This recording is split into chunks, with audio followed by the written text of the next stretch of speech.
I knew something wasn't right about that pastor getting on stage claiming that his wife unalived herself by suicide. And I have been digging into her page, his page, and the family page. And when I tell you the secrets are deep and very sinister, you guys need to hear this. This South Carolina pastor got on a stage in front of his entire congregation and told them that he was going to share news with them. And the news was that his wife was gone. After doing a whole sermon, he asked his congregation not to spread the information after leaving out of the service and said that she was mentally unwell and that as of the night prior, she unalived herself. The New York Post released an article that says South Carolina pastor husband claims wife died of suicide as family urges police to deeply investigate her death. So that is just what's going on at the surface level, and I'm going to show you the video of the pastor claiming that she unalived herself, but then I want to show you what I came up with and what I discovered. Announcement,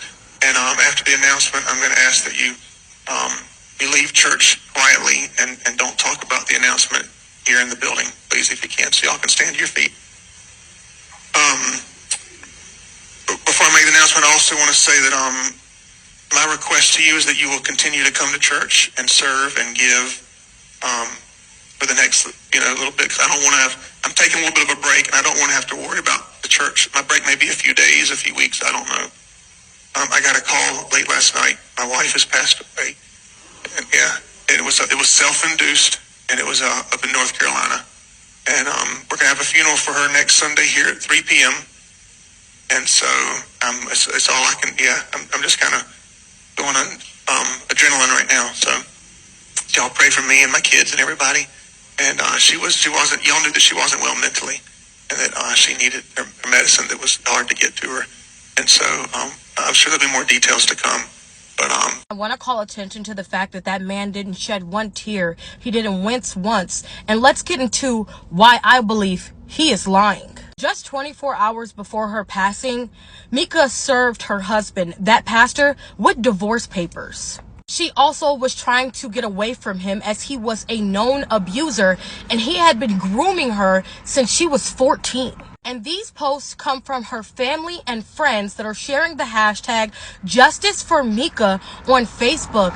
And this is the post that I came across from one day ago. And it says, I'm typically not one to just share info without a ton of verifiable facts. But in this case, a young lady has lost her life, and at least at bare minimum, an investigation needs to be started immediately. I know this preacher. We went to the same school growing up, and I know his father to be wrought with controversy and criminal activity over the years. The apple does not fall far from the tree most of the time. And then he goes on to talk about Mika and what she experienced with the pastor.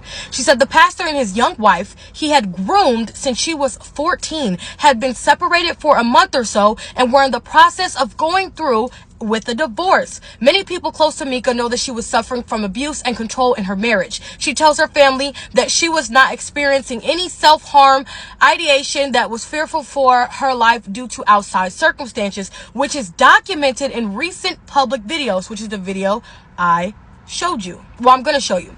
She then went on to say some person was slashing her tires, stalking her, and just overall being aggressive towards her, to the point where she got a no contact order against this person and was filed for divorce 4 days before her death by a supposed self-inflicted gunshot wound. She passed away late Saturday at the age of 30, and the abuser husband was no problem preaching not even 24 hours later, avoids the topic.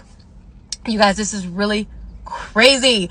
Avoids the topic until the end of while, cracking jokes and calling himself charming and handsome during the service. I would put the video of Mika on here, but this video has gotten too long, so I will post another video where Mika was saying that she was going through something really tough and she could not be around a lot of people as she didn't feel safe. I mean, that would be explained by her tires being slashed. She was being stalked, and it looks like the same person who was doing that was her husband.